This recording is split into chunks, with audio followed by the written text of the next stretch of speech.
Alaihi Wasallam diutus pencipta langit dan bumi ke atas muka bumi ini hanya sebagai pembawa kabar gembira dan juga sekaligus sebagai pembawa. Sahabat-sahabat dimanapun berada, saya Zulkifli M. Abbas mengharapkan sahabat-sahabat semua untuk kemudian mensubscribe, like dan juga men-share channel kita ini. Salam Tauhid, salam satu Tuhan. Manusia. Al-Quranul Karim menjelaskan itu. Wa yuzakkihim. Beliau datang untuk mensucikan jiwa-jiwa manusia yang kotor. Itu tugasnya beliau. Jadi terkait dengan Yesus, Anda sebutkan sebagai hakim yang adil. Betul. Dia akan menghakimi. Siapa yang menuhankan dirinya akan dilemparkan ke neraka. Dan siapa yang mendudukkan dirinya sebagai utusan Tuhan kepada Bani Israel akan diberi kehidupan yang kekal oleh Bapa atau Tuhan yang telah mengutus dirinya. Yohanes 17 nomor 3 itu jelas itu. Nah sekarang kita kembali kepada tema. Siapakah umat batu? Anda coba lihat di dalam Kolose 2 nomor 9. Segala jasadnya Yesus itu adalah ilahi. Mulai dari rambut sampai ujung kaki. Berarti juga termasuk biji sakarnya, kan gitu. Sesuai dengan Kolose 2 nomor 9. Nah sekarang ketika biji sakarnya kau mulai sudah. Kau punya Muhammad yang punya perbuatan di dunia yang tidak betul tuh. Itu kau tidak ngomong biji sakarnya. Tak kau. Dia dilahirkan kau boleh tahu kau biji sakar kau menyebut Kisah Para Rasul 4 nomor 11 Yesus adalah batu. Batu yang dibuang oleh tukang-tukang bangunan. Aisyah diempat segala macam itu apa? Yesus adalah batu. Jangan kejang dulu. Jangan kejang. Ini edukasi. Kolose 2 nomor 9. Di dalam segala tubuh Yesus kepenuhan segala keilahian. Kau omong kau punya Muhammad tuh punya sakar tuh dipraktek dalam seks. Kemudian beliau itu digantung di atas salib. Ketika dia digantung di atas salib, batu sakar juga ikut menggantung di situ. Dan tujuan dia digantung adalah untuk menebus dosa-dosa Kristen. Apa seorang nabi tidak menunjukkan perbuatan yang fakta di dunia ini? Perbuatan tersebut tidak ditunjuk oleh nabimu selama hidupnya. Fakta menyatakan begitu. Kenapa ini? Orang giliran nabi, saya kalian alas segala macam. Apa perbuatan di dunia begitu? Orang yang terbesar di surga dan dunia kan? Kenapa dia itu? Habis minum obat kuda ini kayaknya. Yang lain diam. Segala macam. Loh, Kolose 2 nomor 9. Segala tubuh Yesus kepenuhan keilahian. Tubuhnya. Kamu buat sakar itu apa? Ini tema umat batu. Kau contoh. Ini tema, Bang. Itu bahasa Alkitab menunjukkan tidak ada tertulis sakar di dalam situ babi. Tidak ada tertulis dalam situ sakar. Kolose 2 nomor 9. Tidak ada tertulis, tidak ada tersirat. Kenapa Anda? Tidak ada tersirat. Itu bilang keseluruhan tidak menyebut bulu dan segala ketika macam. Yesus bangkit, ikut gak biji sakar bangkit? Apa orang ini kok jadi larinya aneh? Ketika Yesus bangkit hari ketiga, apakah batu zakarnya juga ikut bangkit atau tertinggal di kuburan? Apa ini? Mari kita taruh iman kalau kau berani. Mari kita taruh iman. Nah ini temanya umat batu. Siapa yang menyembah batu? Mari taruh iman. Apa taruh? Alamak. Mari taruh iman. Muhammad di surga atau Yesus yang di surga? Mari kalau kau berani. Mari taruh iman. Boleh. Kalau itu memang Anda mau, boleh. Parah ini Bapak ini. Bapak atau Ibu sih? Jangan sampai kita ditipu tadi sama Ibu ini. Dibilangnya Bapak biar kita takut gitu loh. Baik. Dua natur kali Gerunda. Oh, dua natur juga. Formalnya Kristen ya Pak Suma. Jadi ya. Terima kasih Pak Suma sudah naik di atas siap ini. Nah, sehingga kita kembali ke tema lagi nih ya, umat batu. Iya. Ketika dikatakan batu itu apa definisi batu itu? Apakah sakar itu merupakan batu ataukah itu adalah bagian organ tubuh? Nah, kalau batu dia tidak sama dengan apa yang di dalam organ tubuh ini gitu. Kecuali kalau Anda bilang batu ginjal, itu mungkin. Nah, silakan Pak Suma. Baik. ini mohon maaf nih ya, saya terpanggil untuk tema ini umat batu karena itu tuduhan kepada kami umat Islam. Ketika kami sujud beribadah kepada arah kiblat, yaitu di Mekah, di mana di sana ada Hajar Aswad, kami kemudian dituduh nyembah batu kan gitu. Padahal dalam konsep agama Islam, pencipta langit dan bumi yang kami sembah itu laisa kamitslihi syai', tidak serupa dengan apapun, termasuk batu. Walam yakul lahu kufuwan ahad, dan Allah yang ahad itu tidak serupa dengan apapun, tidak ada yang serupa, tidak ada yang sama dengan dia. Sedangkan Hajar Aswad itu batu itu banyak di mana-mana. Berarti kami tidak menyembah kepada batu. Adapun ketika kami menghadap ke Ka'bah, lantas kami dikatakan menyembah batu, lalu bagaimana orang Kristen di gereja yang menyembah kepada menghadap ke pendeta ketika beribadah? Nah, di depan ada biji zakarnya pendeta. Apakah kemudian kami juga bisa mengatakan Kristen menyembah batu zakarnya pendeta? Kan tidak mungkin. Atau di belakang gereja, di depan gereja ada toilet penduduk. Nah, setiap kalian masuk ke gereja, kalian menghadap ke toilet penduduk. Apakah boleh kami mengatakan kalian penyembah toilet? Kan begitu. Sabar dulu bang. Nah, sementara ketika saya melihat narasi yang ada di dalam Bible, Yesus itu batu. Loh, di hadismu juga dikatakan loh, Bukhari 42:7, pada dulunya kami menyembah batu. Aduh. Jadi sekali lagi saya katakan, sekali lagi dikatakan, di dalam kitab saudara, Yesus itu adalah batu. Oke? Kisah Para Rasul 4 nomor, sabar nanti Anda tanggapin. Kisah Para Rasul 4 nomor 11.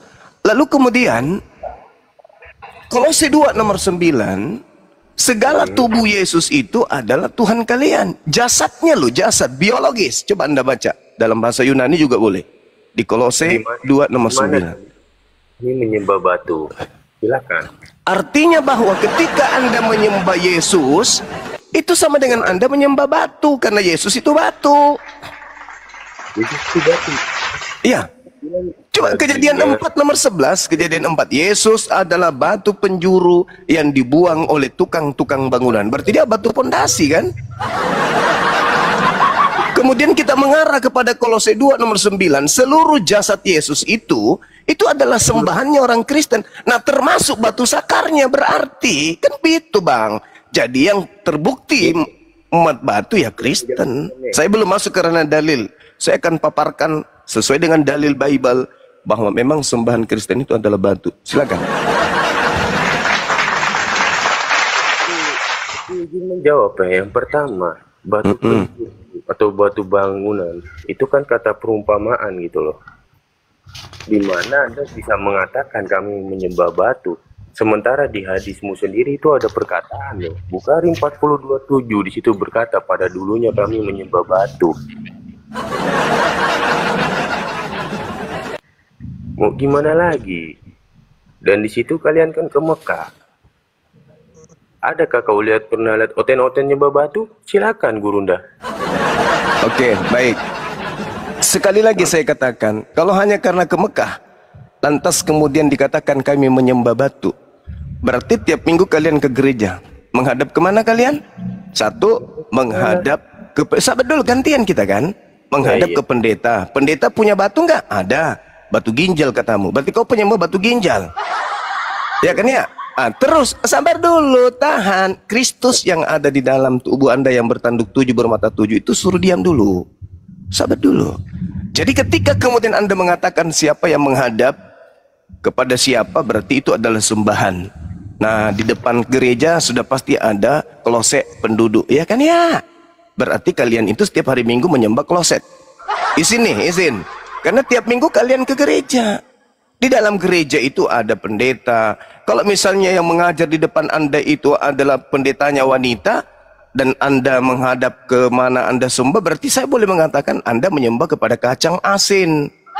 Kan gitu. Oke? Jadi menghadap kepada suatu benda bukan berarti kita beribadah.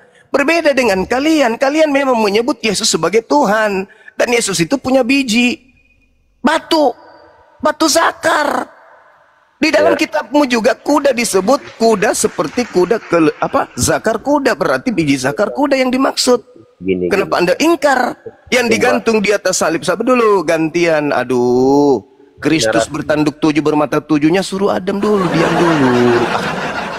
Anda ketika kemudian menyembah Yesus, di dalam kitab Anda Kolose 2 nomor 9, yang digantung di atas pohon itu lengkap dengan batu zakar. Yang menebus kalian adalah jasadnya Yesus yang mati di atas pohon, digantung di pohon. Berarti dengan kata lain, umat batu itu kalian, bukan kami, gitu loh. Silakan. Pertama yang kamu katakan tentang batu penjuru itu kata perumpamaan. Dan juga kami umat Kristen tidak mempunyai kiblat,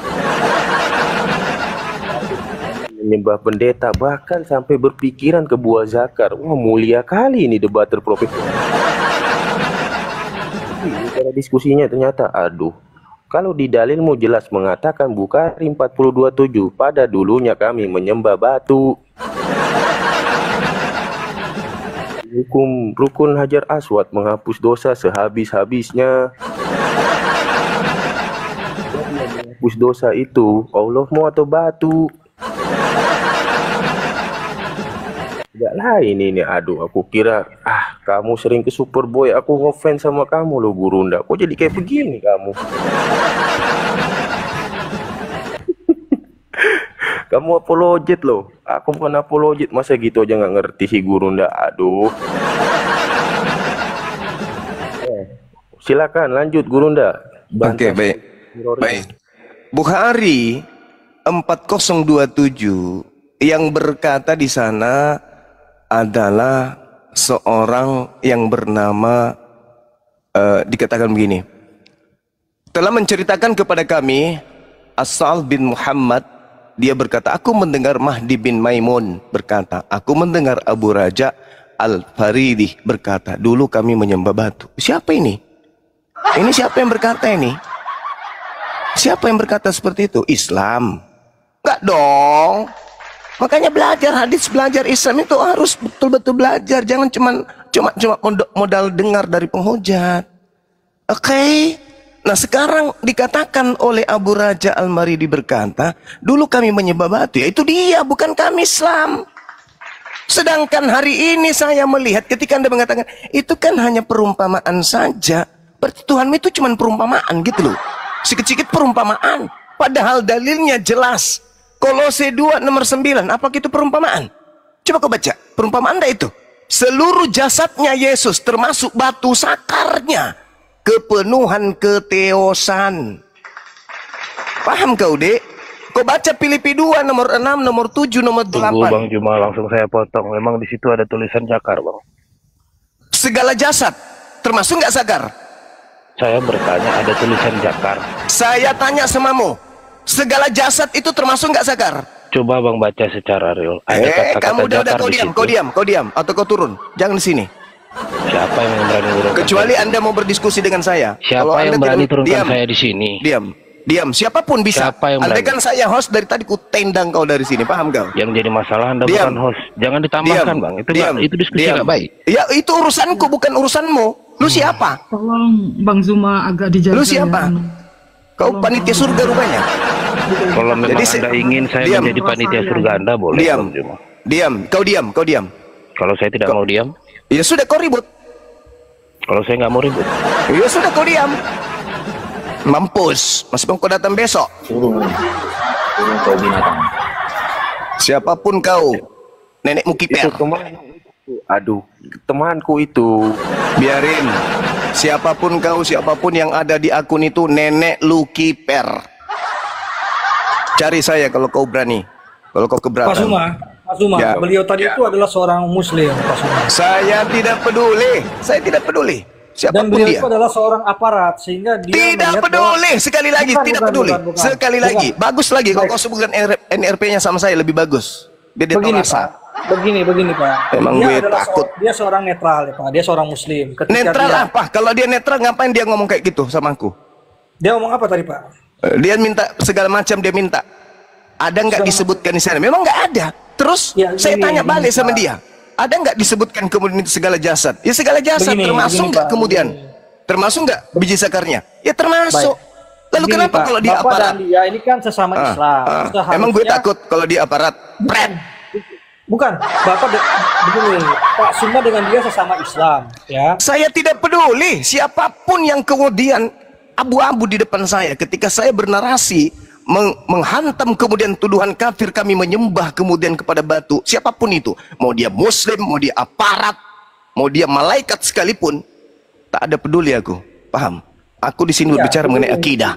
Saya tidak berbicara mengenai dia aparat desa kayak apa kayak, nggak ngerti aku. Bukan, Nggak ada urusan. bukan begitu, Pak. Beliau kan seorang Islam. Makanya kalau aparat itu jangan masuk ke dunia apologet. Aparat itu netral. Ngapain aparat masuk ke dunia apologet? Ngapain? Ngapain? Mau ngapain? Hah? Mau ngapain? Pakai simbol-simbol aparat kayak gitu, ngapain? Mau nakut-nakutin orang? Nenekmu kiper. Tidak ada masyarakat mau takut-takuti dengan seragam kau itu. Bapak dan dia itu kan sama-sama Islam. Saya tidak peduli, sekali lagi ku bilang, mana juga saya tahu kalau dia Islam. Hanya dengan mengatakan Assalamualaikum, dia Islam. Saya nggak peduli. Saya nggak peduli. Coba naikkan lagi tuh, Pak. Dia tadi mengatakan dia bukan Islam kok, dia Muslim bukan Islam. Dia ngaku kok, ada rekamannya saya. Saya rekam kok dari tadi. Aku bukan Islam, tapi aku adalah Muslim. Apa itu? Apa dipikir dia cuman dia yang aparat? Hah? Cuman sendiri di Indonesia dia aparat? Atau dia pikir dia yang paling tinggi pangkatnya di antara seluruh aparat? Neneknya kiper, sampaikan ke dia. Suruh DM saya kalau dia mau berhubungan pribadi dengan saya. Suruh Pak. DM. Dari kirim awal nomornya dia, ke saya. Begini Pak Zuma. Dari awal Biar dia ketemu mengatakan neneknya. Dia di sini adalah seorang Islam, Pak, ya. Dia mengatakan Sekali lagi saudara, saya tidak peduli siapapun di depan saya, mau dia malaikat sekalipun, kalau dia tertawa atau merasa senang ketika agamanya dihujat, dinista, saya tidak peduli. Ginjalnya pun kukunya, paham? Waduh. Paham itu? Kata saudara Sab, apa tadi? Itu adalah hiasan katanya. Nah, gitu maksudnya. Jadi kau saudara, kalau kau aparat, kau jangan bawa-bawa inimu, simbol-simbol aparatmu di dunia apologet, ya. Jangan kau pikir cuman kau aparat sendiri, ya. Begini, maksudnya, ya. Ya, adekku yang tadi yang aparat, tolong lepaskan atribut aparatmu kalau kau ingin terjun ke dunia apologet. Jangan kau bawa-bawa. Tidak ada masyarakat Islam mau kau takuti, mau kau takut-takuti. Pret. Nenekmu kiper. Gini, Pak. Kan Bapak Saya menghargai sama-sama seragam Islam, Pak. kau, tapi pribadimu saya tidak hargai. Karena kau sudah mengatakan Pak, kau bukan Islam, begini. tapi kau adalah Muslim. Itu satu catatan penting buat kau. Juma dengan dia kan sama-sama Islam. Terus, Saya rasa bahwa Pak Zuma dengan dia juga harus bisa lebih mungkin diskusinya lebih baik, ya kan? Saya nggak Kita diskusi sama dia. Dia bertanya sama aku. Di saat saya sedang berargumentasi membela akidah. Mau adu domba ini. Saya nggak lihat dia sebagai seorang Muslim. Saya nggak peduli. Sudah aku bilang sama kalian, saya tidak peduli malaikat sekalipun mengaku-ngaku Muslim tapi bukan Islam, itu kampret namanya. Dia ngaku Muslim. Di mana hatinya, di mana nuraninya sebagai seorang Muslim? Enak ya. Oke, kita balik ke anu aja. Di mana nuraninya ketika dia dituduh menyembah batu? Ke dalam diskusi ini. Jadi Zuma lebih baik berdiskusi dengan Saf, abaikan kampret-kampret dan daging kampret. Karena daging kampret itu makanan enak ya. Ayo lanjut. Makanan yang diharamkan oleh Yesus. Oke, lanjut. Enak kali itu. Iya, enak bagimu, bagi Yesus tidak. Enak kali. Ya silakan, bagimu enak, apa sih yang tidak enak bagimu? Lanjut, aspal aja bisa kau makan. Jangan berputar-putar di makanan. Segala sesuatu yang masuk ke mulutmu kan tak najis, tai pun bisa kau makan. Itu kiasan, sudah. Oh, kiasan lagi.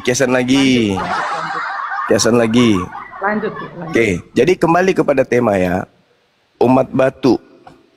Kristen itu terbukti menyembah batu karena Yesus itu baik berupa gambaran hiasan maupun secara mutlak absolut. Yesus punya biji sakar, dan yang digantung di atas salib menebus dosa kalian termasuk biji sakarnya. Jangan Anda mengatakan biji sakar dilepas dulu baru digantung. Enggak, dia sama-sama digantung juga biji sakar Yesus itu. Oke? Jadi yang korban di atas salib dan yang bangkit pada hari ketiga itu lengkap jasadnya. Nggak mungkin Yesus itu cacat, nggak mungkin. Jadi Anda Kalau tidak mau kemudian dibahas tema ini, ganti tema cepat sebelum terbongkar semuanya bahwa ternyata Kristen memang menyembah batu, tapi batu sakar. Lanjut. Mohon maaf. Ganti. Ya kalau Anda mau terus dibahas batu sakarnya Yesus, ya silakan aja, jangan ganti tema. Di tema ini ditulis umat batu tanda tanya, tidak mengatakan bahwa Kristen atau mengatakan Islam, tidak ada di dalam tema ini. Dia merasa. Tetapi ketika Pak Zuma merasa itu yang saya rasa aneh, Pak Zuma. Tidak, saudara. Ini komal yang diperuntukkan untuk diskusi, bukan?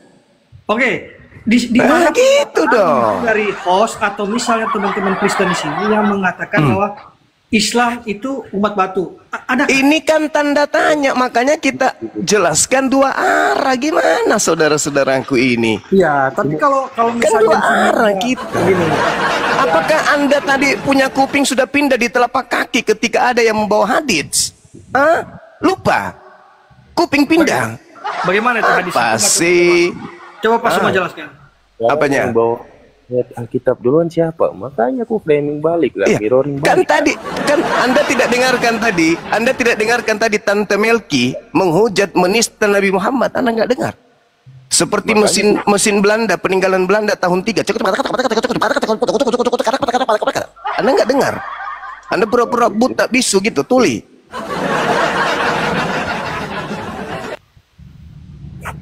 Oke, jadi sampai mana nih? Memang gini loh, kamu kan seorang apologet, siap ditanya nggak? Ya kan dari tadi saya pertama ditanya. Oh enggak. Saya di sini pertama ditanya ya saya. Sekarang giliran ini saya bertanya kan begitu.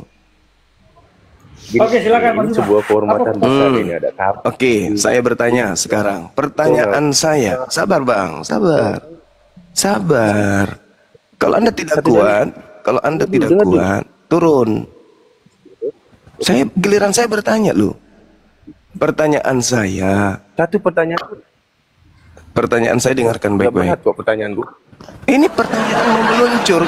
Kenapa nangis duluan? Belum ditanya kok sudah nangis duluan. Saya udah bilang saya berikan ruang kalian bertanya. 1000 pertanyaan. Silakan buat pertanyaan Pak Zuma. Nah, pertanyaan saya kepada saudara. Yesus itu Tuhan kalian, berupa jasad juga Tuhan kalian. Makanya dikatakan 100%, 200%. Ketika ditambah 100 manusia, 100 keilahian, berarti 200% Tuhan kalian kan. Pertanyaan saya, apakah pada diri Yesus termasuk biji zakarnya itu adalah Tuhan kalian? Jawab. Ya. Gak ada itu, tapi pemikiran kami ya sampai ke buah zakar. Cuman kau aja agak lain.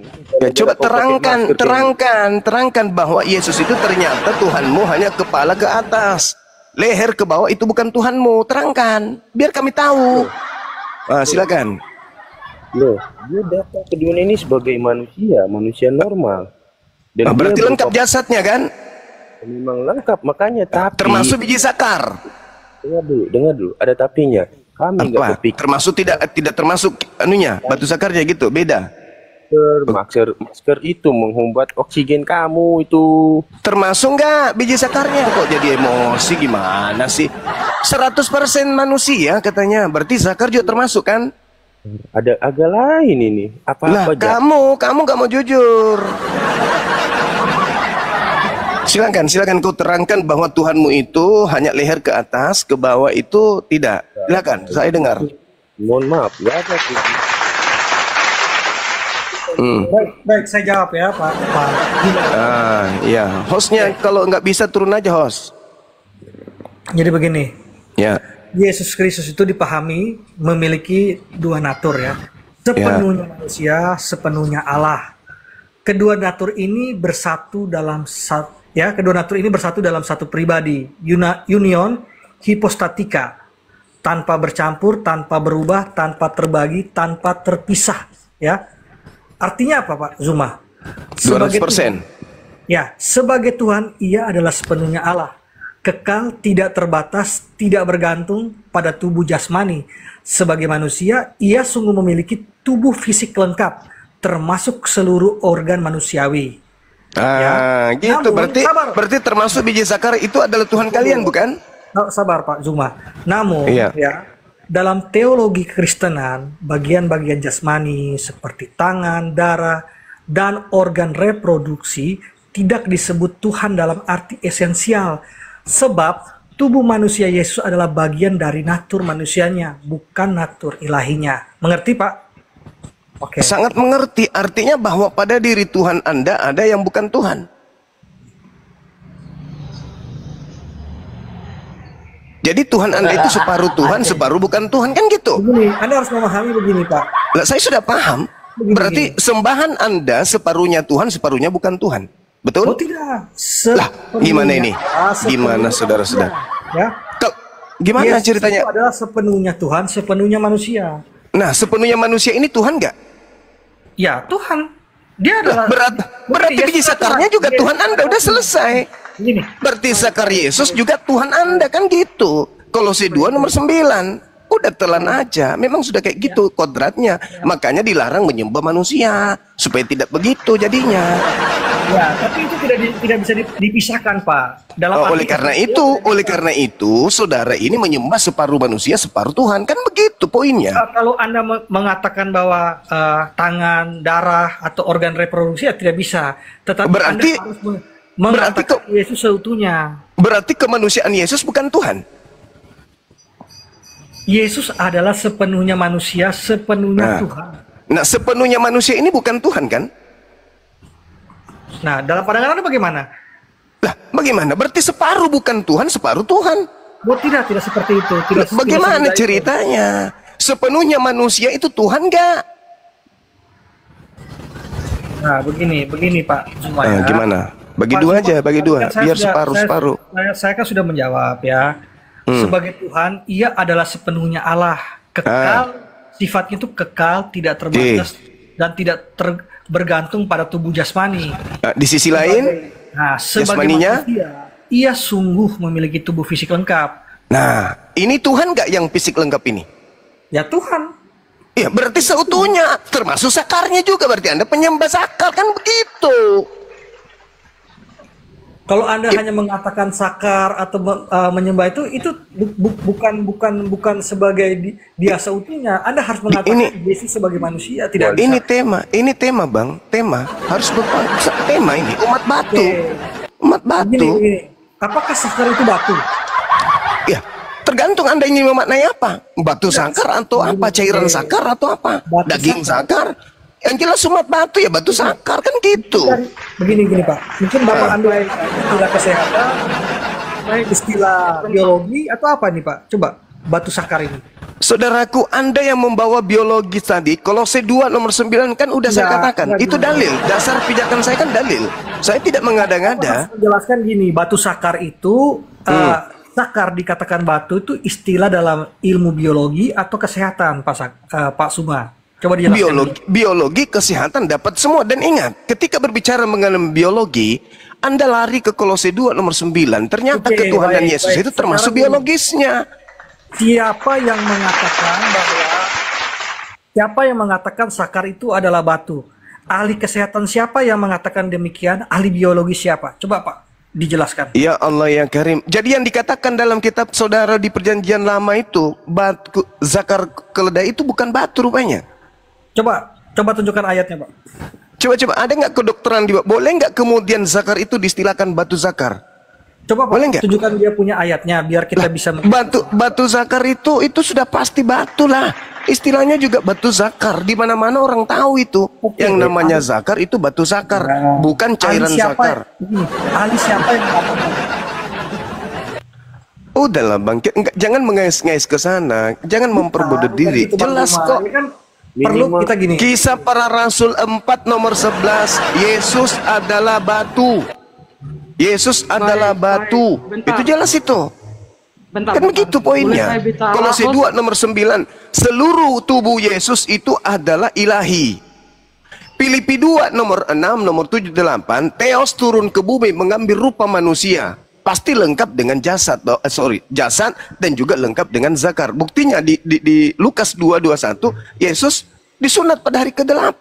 Masa ada nonot tanpa batu? Gimana ceritanya? Aku kira selama ini berkelas. Masih gimana? Abaikan dulu tentang dunia pernonotan Bang ya, karena juga Nabi pasti punya nonot juga ya. Jadi gini, saya jelaskan masalah bagaimana permasalahan. Iya, tapi kami tidak menyembah Nabi. Ini ya, tema. Ini pembahasan kan tentang pernonotan. Ini tema. Iya Bang. Jadi kita kembali. Bukan pernonotan. Ini berbicara mengenai umat batu, bukan pernonotan. Cuman kebetulan aja kalian menyembah manusia yang punya nonot kan gitu. Oke, Pak Suma, ya. Batu itu adalah benda alam yang terdiri dari satu atau lebih mineral yang menyatu padat dan merupakan bagian dari kerak bumi ya.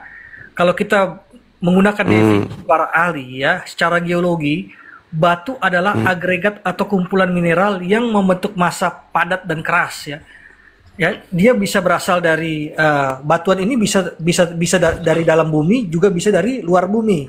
Sepakat, Pak Zuma ya? Iya, kita sudah paham itu, kita udah paham, udah ngerti. Nah, ada batu beku, batu sedimen, ada batu metamorf, dan juga ada batu meteor. Nah, sekarang ada juga disebut batu ginjal, betul nggak? Iya, ada istilah itu. Tetapi sekarang pertanyaan, ada batu ginjal. Sekarang sakar dikatakan batu itu dari mana, Pak? Istilahnya itu, Pak? Ya karena dia berbentuk padat dan dia ada bentukan. Sehingga ketika dikatakan batu zakar, itu bahasa kedokteran. Nah, jangan kemana-mana perginya. Batu zakar, batu ginjal, batu empedu. Baik Pak Zuma. Sekarang Anda mengatakan bahasa kedokteran, ya?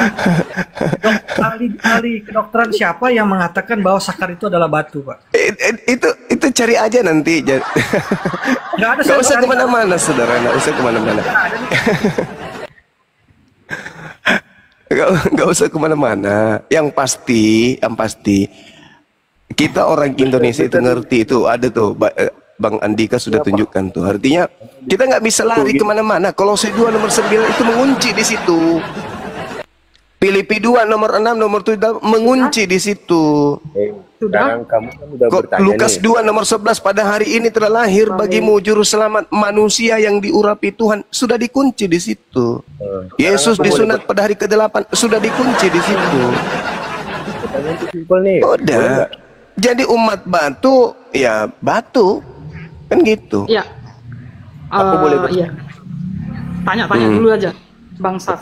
Nanti aku ketemu ya, cuman mungkin karena terlalu ya rebutan mic lah, jadi nggak bisa. Tanya, ini Bang Zuma, kamu seorang apologi. Jadi coba jelasin dulu. Iya. Di ayat 7. Di situ kan berkata apa? Iya, artinya itu kan kekuasaan tahta singgasana. Kenapa? Tanya apa Bang? Tanya apa? Di Hud ayat 7. Oke. Nah, apa yang Anda iya kan? Itu kekuasaan tahta, betul? Iya. Nah, masih banyak tentang kekuasaan. Pertanyaanku satu, artinya di atas air. Tolong, airnya air apa? Iya.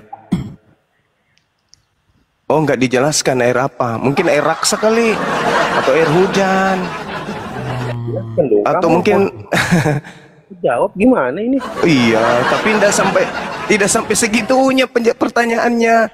Sama ketika saya tanya juga, kamu kan seorang apologet, Yesus disunat pakai pisau merek apa? Pisaunya dipotong nonotnya pakai apa? Pakai pisau merek apa? Terbuat dari apa pisaunya? Ari-ari atau apa? Ini apa pertanyaan? Pertanyaan apa itu? Aneh kau itu, kau menyusahkan diri kau itu. Iya, gini. Dunia pernonotan dan persyukuran selesai dulu ya. Jadi gini. Apa ya? Tuhan pinjam pisau cukur di Raja Asur itu juga bahaya itu. Untuk mencukur bulu paha. Jangan bertanya yang membuat kamu sulit. Karena kau akan ditanyai balik nanti. Ini temanya umat batu. Tunjukkan kalau Allah Subhanahu wa taala itu batu. Sebagaimana saya menunjukkan sembahanmu yang bernama Yesus itu punya batu, kan gitu. Bang Zuma gitu loh. Dan Iya, silakan. Kau bicara aja, kau siksa dirimu. Baru bertanya. Stabil aja, normal aja. Cuma kenceng ngomong dah. Kau siksa kali diri kau. Ya, aku ngomong. Kau yang normal aja ngomongnya, jangan kau siksa dirimu. Pakaian nabi kau. Kenapa bola kau? Pantatmu kayak ada kelereng di dalam, kau ngomong kayak gitu. Ngomong yang normal aja, stabil. Ya, begini. Pak Suma, masuk kepada intinya saja ya. Ini teman kita bantu dulu. Oke, baik. Kamu jangan debat dulu, kasihan teman kita nih, keselak biji nangka dia. Di sana ke sini, Pak Suma. Itu tuh. Dia habis makan, tapi yang ditelan garpunya gimana ceritanya? Bantuin dulu loh. Kita akan melihat kepada prakteknya, Pak Suma. Ya, kepada prakteknya, Pak Suma. Bentar dulu. Agama apa atau aliran apa yang menggunakan media batu? Itu aja, Pak. Intinya ke situ aja. Saudara, kamu lupa ya bahwasanya para nabi terdahulu ketika mereka beribadah, mereka punya batu tugu. Kamu tahu nggak apa yang disebut bait el itu, ngerti nggak? Itu dari batu. Alamak. Lu gimana? Apakah Pak Suma meyakini batu itu bisa menebus dosa? Tidak mungkin batu menebus dosa, sebagaimana tai sapi nggak mungkin menebus dosa. Lucu ente ini, gimana ceritanya? Kalau misalnya ada yang mengatakan batu itu bisa menebus dosa, maka nggak ada dalilnya. Itu nggak ada. Itu orang yang IQ-nya jongkok itu yang mengatakan itu atau memahami itu, nggak ada itu. Berarti sesat ya Pak Suma ya? Sesat dong. Oke, bungkus. Aku nggak jawab pertanyaan. Satu dalil doang itu loh. Mana dalilnya? Hud ayat 7. Ya sama, Kejadian 1 nomor 1. Roh Tuhan melayang-layang di atas permukaan air. Air apa? Air kucing. Apa sih? Kamu jangan bertanya sesuatu yang menyulitkan diri kamu. Jangan deh. Itu tadi ada bahas batu tuh. Batu mengampuni dosa kata dia tuh. Itu tuh. Jawab gak intinya? Roh Elohim melayang-layang di atas permukaan air. Air apa? Pertanyaan yang bikin sulit kau nanti. Kita bahas umat batu. Siapa yang umat batu sini? Hei, saya atau ente gitu loh. Berarti nggak bisa menjawab ya? Loh, saya sudah menjelaskan kepada saudara Al-Quran yang anda kutip, wa huwallazi khalaqas samawati wal ardi sittati ayyam wa kana arsyuh 'alal ma', bertahta kemudian di atas air. Yang tadi Kejadian 1 nomor 1, Roh Elohim melayang-layang di atas permukaan air. Apa sih orang ini? Kalau Tuhan saya bertahta, kalau Tuhanmu melayang-layang. Itu pun masih Tuhan pinjaman dari Yahudi. Gimana orang ini? Udah. Kembali ke tema. Jawab dulu lah. Maksa kali orang ini. Bertahta dan melayang-layang. Iya, bertahta dan melayang-layang. Kalau melayang itu apa? Pekerjaan melayang-layang itu setan, genderuwo, sendal bolong. Oke, sekarang saya melayang-layang. Kalau Tuhanku bertahta. Iya, saya jelaskan bagaimana Tuhan. Wa kana arshuhu 'alal ma' liyabluwakum ayyukum ahsanu amala. Wa la in qulta innakum mab'utsun min ba'dil maut ayaqulanna alladziina kafaru in hadza illa sihrun mubin. Jelas kok. Ya tahu aku. Ya. Bertahta di atas. Wah, kalau Tuhanmu melayang-layang. Baik, saya jelaskan masalah Popok kapang. Oh, ditanya. Jadi gini. Popok kapang. Orang Jepang bilang parakang. Udah. Kembali ke tema. Pak Anan, izin saya berdiskusi lebih kompleks kepada Bang Zuma ya. Iya, kembali ke tema. Dulu. Iya. Yang lain garuk-garuk pantat aja dulu, enggak usah banyak cerita yang lain. Baik, coba saya jelaskan dulu masalah ketuhanan. Apa pula bahas umat batu, umat jangan Tuhan. Alamak. Ya. Udah kalau gitu bahas batu aja lah kalau gitu batu. Batu ya betul. Ini aduh. Kecuali kamu ganti tema gitu. Yaudah, aku ganti tema. Ganti tema lagi. Apa? Umat air. Umat air. Sang apologet.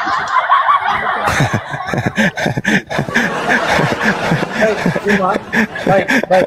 Ini kan temanya hanya sebuah pertanyaan ya. Temanya hanya sebuah pertanyaan. Sehingga kalau misalnya sampai merasa atau misalnya sampai ini berarti benar gitu. Itu kalau dari enggak dong. Enggak gitu, dong. Saya justru merasa harus menjelaskan kepada saudara dan sekaligus menyadarkan Kristen itulah yang umat batu. Kan gitu. Kalau misalnya tidak sebentar. Ada 40 dalil di dalam Bible yang mengatakan sembahan kalian itu batu. Tuhan adalah gunung batuku. Sesungguhnya dialah Tuhan gunung batuku keselamatanku. Ini bisa saya ngomong? Percayalah kepada Tuhan selamanya. Tuhan sendiri adalah gunung batu yang kekal. Dialah batu karang, karya-karyanya sempurna. Lupakan tentang dunia perbatuan ya, perbatuan. Makanya jangan, karena saya mampu menunjukkan minimal 40 data di Bible bahwa Kristen itu menyembah batu. Saya juga sangat bisa menunjukkan bahwasannya kalian juga ada dalam kekeliruan memahami Yesus. Oh enggak dong, saya berdasarkan dalil. Yang keliru itu kalian. Baik, saya kasih dalil Pak Zuma. Kita buktikan siapa yang keliru memahami Yesus, saya atau Anda, boleh? Berdasarkan dalil gimana? Kamu aja bobo jakar itu kali ya kajian. Boleh kita membuktikan siapa yang salah paham terhadap Yesus?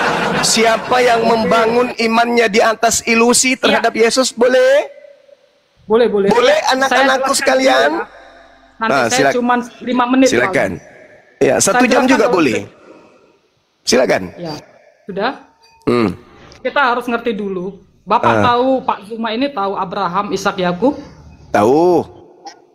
Bagaimana cara Abraham, Ishak, Yakub menyebut Tuhannya? Beliau menyebut. Ya. Di dalam Alkitab, sistem konsep Alkitab, Bapak harus tahu dulu. Bentar Kak. Moderator tolong jangan rese ya. Gimana sih? Ya. Kenapa saya bilang ada Hostnya jangan emosian, santai aja, host. Gimana sih? Ini moderatornya rese kali loh. Mau TikTokan atau gimana ini? Ya nggak usah, biarkan aja, mau berputar juga nggak masalah pun. Itu anggap aja itu hiburan. Di sini. Oten-oten kok jadi baper. Nggak usah emosian kawan-kawan, santai aja, relax. Lanjut. Abraham, Ishak, Yakub. Terus sampai mana tadi? Kita harus memahami dulu Abraham, Ishak, Yakub menyebutkan nama Tuhan tidak langsung merujuk pada YHWH, melainkan menggunakan proper name. Proper name ini kita balikkan kepada asal muasal dari katanya adalah El Shaddai. Jadi nggak bisa terlalu panjang ya. Kita buka langsung ke Wahyu 1 ayat 8. Di situ mendeskripsikan secara nyata jelas siapakah yang disebut sebagai proper name itu. Abraham menyebutnya dengan El Shaddai. Baru diakhiri dengan Yakub merujuk pada Yesus. Menyebut dengan kata El Shaddai juga. Nanti Bapak pelajari, saya nggak usah terlalu panjang juga. Jadi tolong tunjukkan di mana Yesus pernah dipanggil El Shaddai. Oh boleh nanti. Wahyu 1 ayat 8 nanti Bapak buka. Aku adalah Alfa dan Omega, firman Tuhan Allah yang ada dan yang sudah ada dan yang akan datang, yang Maha Kuasa atau El Shaddai. Begitu. Sudah merujuk pada situ, baru saya tutup. Iya. Dengan Matius 12 ayat 31, segala hujat kepada anak manusia memang diampuni. Tapi hujat kepada Roh Kudus dosanya tidak diampuni. Dengan kata lain, dari tadi saya dengar Bang Zuma sudah melakukan penghujatan besar-besaran dengan Roh Kudus tanpa ada pemahaman Bang Zuma tentang El Shaddai yang disebutkan dalam banyak ayat. Jadi itu saja dari saya. Baik. Dipelajari dulu. Siap, 86. Saya bernarasi terkait dengan narasi saudara. Baik. Pemirsa dimanapun Anda berada, hari ini bersama dengan saya dari stasiun Zulkifli Mabas Official menerangkan tentang kitab Wahyu 1 nomor 8. Akulah Alfa dan Omega. Akulah A dan O. Apa yang Anda ingin jual di situ A dan O ini? AO gitu. Sedangkan jangan disingkat, Bang. Katakan Ya, aja alfa dan omega. Alfa huruf pertama abjad Yunani, omega abjad terakhir huruf Yunani. Apa masalahnya? Anda ingin mengatakan akulah awal dan akhir? Oh enggak dong. Masalahnya setelah di Aku alfa omega dijelaskan lagi. awal Akulah itu yang arke, dalam bahasa Yunani arke kalau awal. Akhir itu Jadi El telos. Shaddai ini apa? Apalagi El Shaddai itu bahasa merujuk kepada yang berfirman. Oke, baik, saudara. Siapa yang berfirman di situ? Siapa yang berfirman? Siapa yang berfirman? Siapa yang disebut Pantokrator di dalam bahasa Yunani di situ? Bapak berarti Yesus nggak atau tahu. Bapak? Jadi di sini sudah jelas ya. Abraham di usia 99 tahun. Jangan bicara sendiri dong, jangan kayak orang gila dong. Bentar. Saya kan bertanya, yang digelari kemudian Pantokrator dalam bahasa Yunani, yang maha kuasa itu, yang berfirman atau yang menjadi daging? Jawab dong, yang jujur dong, Bang. Yang Yesus sebut di situ, yang berfirman atau yang menjadi daging? Gini Pak, jangan bahas dulu tentang daging. Iya, kok begitu? Masalah generasi. Anda membawa aku adalah Alfa dan Omega. Cuma Firman dari mana? Firman yang maha kuasa, firmannya yang maha kuasa. Yang daging ini yang ngomong. Anda memaknai bahwa seakan-akan Yesus itu maha kuasa. Tenang dulu, nanti percaya. Karena saya waktu saya nggak lama karena saya masih ada telepon dari orang tua saya. Jadi saya hanya menunjukkan. Utamakan orang tua, utamakan orang tua. Abraham, Ishak, Yakub menyebutkan kata proper name El Shaddai dan Wahyu 1 ayat 8 itu menyatakan bahwasanya siapa yang disebutkan El Shaddai di situ. Jadi ada kegagalan daripada Zuma ini untuk memahami tentang Yesus termasuk konsep daripada Tritunggal. Jadi itu nanti bisa Bapak nanti pelajari. Semoga Bapak juga bagaimana Bapak tadi sudah menghujat Roh Kudus besar-besaran. Menghujat Roh Kudus, fitnah lu. Puji Tuhan. Kalau dengarkan saya. Puji Tuhan. Dengarkan saya. Dengarkan saya. Akulah Bang Suma. Akulah Bang Suma, Alfa dan Omega. Firman Tuhan Elohim yang ada dan yang sudah ada dan yang akan datang, yang maha kuasa. Ini saya tidak mengatakan diri saya ini yang maha kuasa. Yesus menjelaskan dirinya ini adalah ciptaan yang berasal dari yang maha kuasa, bukan Yesusnya. Di dalam Yohanes 5 nomor 30 Yesus berkata, aku tidak dapat berbuat apa-apa dari diriku sendiri. Kok berubah jadi yang maha kuasa? Baik, Bapak nanti pelajari saja. Lah Anda yang harus belajar, bukan saya. Tidak, Bapak tidak memahami El Shaddai. Jadi Bapak El Shaddai itu bukan Yesus. El Shaddai itu Tuhannya Yesus. Alamak. Bapak kok terserah Bapak. Wahyu 1 ayat 8 merujuk pada Yesus. Jadi bukan. Yesus menerangkan, aku adalah AO, firman Tuhan yang ada dan yang sudah ada dan yang akan datang, yang maha kuasa. Aku ini siapa? Aku ini adalah firman Tuhan yang maha kuasa. Pieto mas. Dalam bahasa Yunani itu tidak ada tanda koma, nggak ada tanda baca dalam bahasa Yunani. Ini bahasa Yunani, Pak. El Shaddai bukan bahasa ini kan Yunani. Terjemahannya ada tanda koma supaya dianggap yang maha kuasa itu si Alfa ini. Alamak. Bukan bahasa Yunani, oke? Jadi saya nggak bisa terlalu panjang, nanti Bapak nanti pelajari lagi untuk materi sehingga Bapak jangan ajarin saya kalau belajar. Saya belajar setiap saat. Nanti saya next akan bermain-main ke komalnya Bang Zuma. Oke, baik, saya tunggu. Oke, siap. Makasih saudara, salam sama orang tua ya. Tak tinggal dulu ya, Saf. Ya, hati, semoga orang tua sehat selalu. Masalah batunya, Saf. Ya, mana? Ini hostnya kenapa cepat sekali emosi hostnya?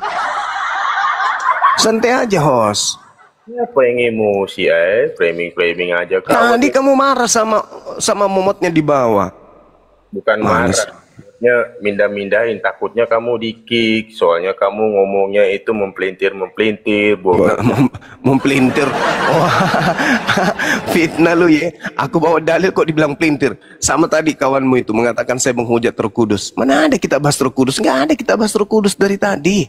Roh Kudus itu hanya ada di Islam, nggak ada di Kristen. Roh Kudus itu ada aja. Jakar. Hah? Katakan jakar, nggak ada kan? Apa itu? Kenapa lagi kau bahas batu zakar? Apa pula?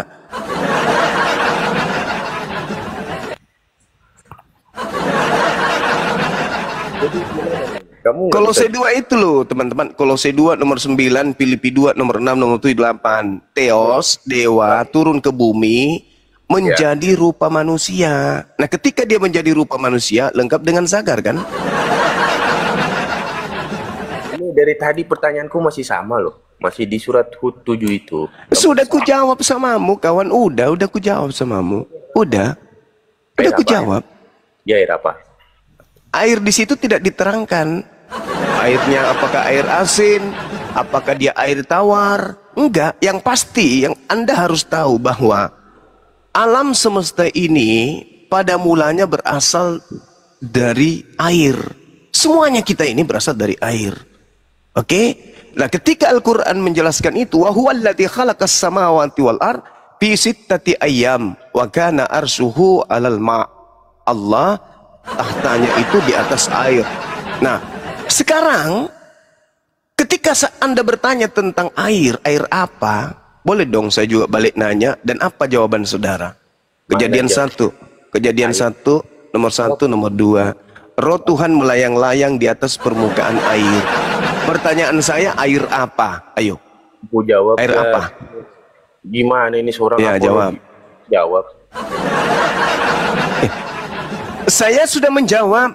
Saya tidak tahu apakah itu air asin atau air tawar. Yang pasti alam semesta ini pada mulanya air. Segala-galanya berasal dari air. Anda berasal dari air. Makanan yang Anda makan air dari laut, dari air. Yang dari daratan juga dari air. Apapun itu yang Anda masuk dalam tubuh Anda itu berasal dari air. Oke? Nah sekarang pertanyaan saya, kejadian 1 Tuhan melayang-layang di atas permukaan air. Air apa? Apakah air ketuban kuda atau apa? Silakan. Pertanyaan yang sama kan? Silakan. Jawab dulu, air apa? Saya kan sudah menjawab. Aku sudah menjawab saudara host. Airnya aku tidak tahu apakah air asin atau air tawar. Itu jawaban yang sangat bijak karena saya nggak bisa mengada-ngada jawaban. Yang pasti saya katakan samamu, apa yang ada di atas alam ini asalnya dari air, Cak Ayu. Sekarang tugasmu, jawab. Tuhanmu melayang-layang di atas permukaan air, air apa? Coba jawab. Saya ingin dengar. Pertanyaan tadi mau di skip aja nih. Aduh, kecewa aku katanya uji teologi. Baru satu tuh. Tapi kamu tiba-tiba bilang iya, oke lah, aku nyerah, aku tidak tahu itu air apa, nyerah, saya nyerah. Sekarang boleh dong saya balik nanya, air apa? Pertanyaan yang ada di dalam kejadian 1 nomor 1. Ketika Tuhanmu melayang-layang di atas permukaan air, itu air apa, Cak Ayu? Gurunda, tadi katanya kamu cuma satu bertanya, terus kita oten-oten boleh 1000 pertanyaan. Lah, bilang aja kamu nggak bisa jawab. Iya kan? Bisa, gimana Gurunda? Ketepak. Aduh.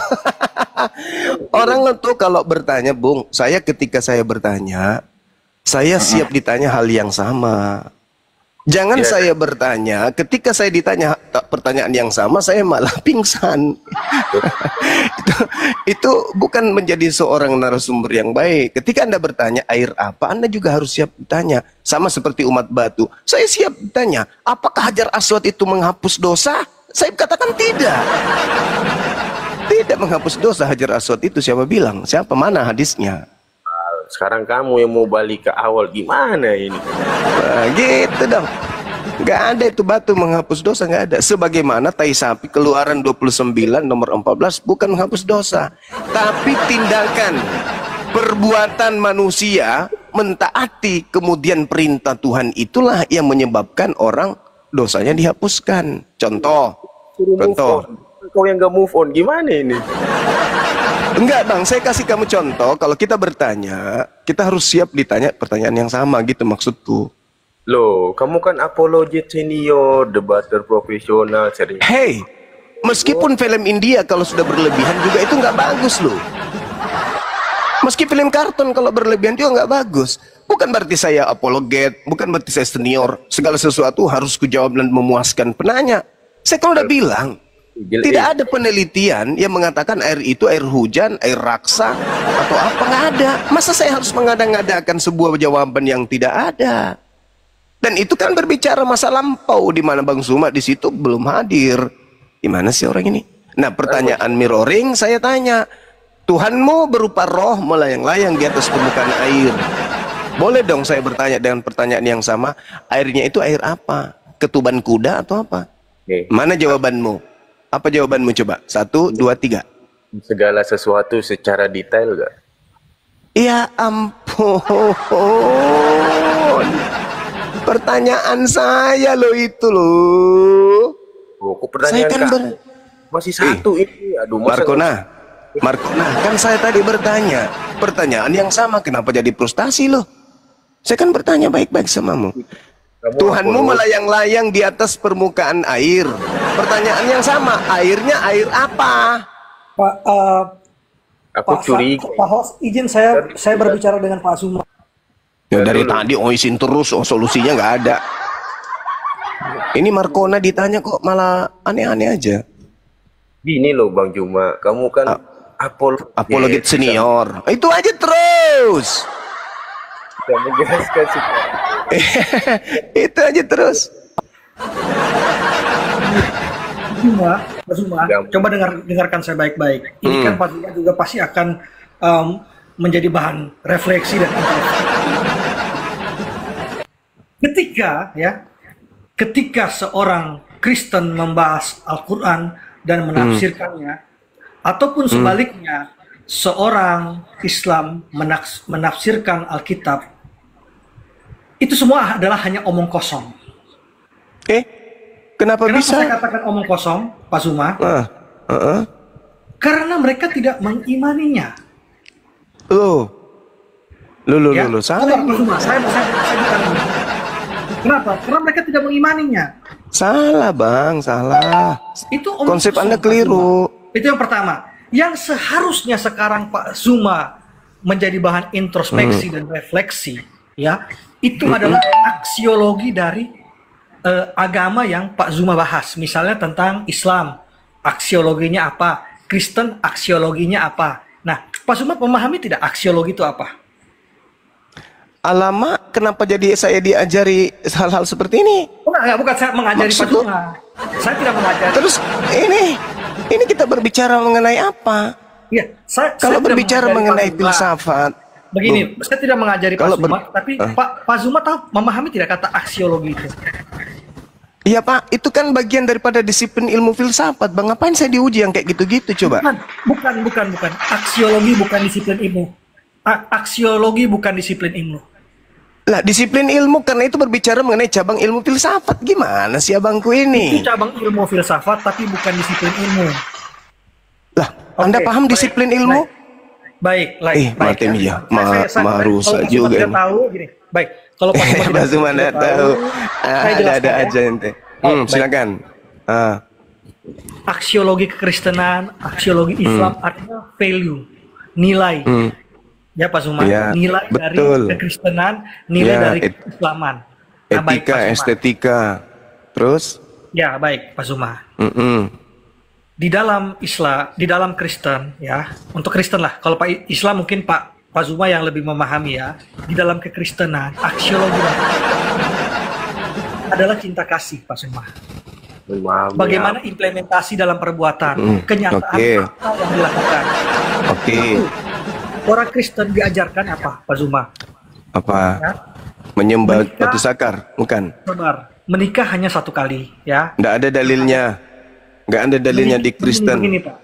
Nggak ada. Sampai kamu. Fondasi dalam kekristenan itu kan adalah gereja. Ya. Berarti bahwa di situ ada hierarki yang jelas. Ada mana dalilnya? Satu istri mana dalilnya? Nggak ada. Lah, itu yang dilakukan, Pak. Itu yang dilakukan. Itu yang dilaksanakan, Pak. Berarti Kristen ini bukan kasih karena melanggar perintah Tuhan. Gimana mau kasih?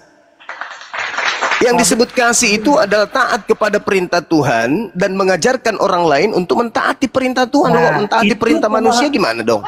Itu bukan kasih. Begini, itu pemahaman saudara. Oh, nggak bisa. Kasih menurut Yesus itu apa?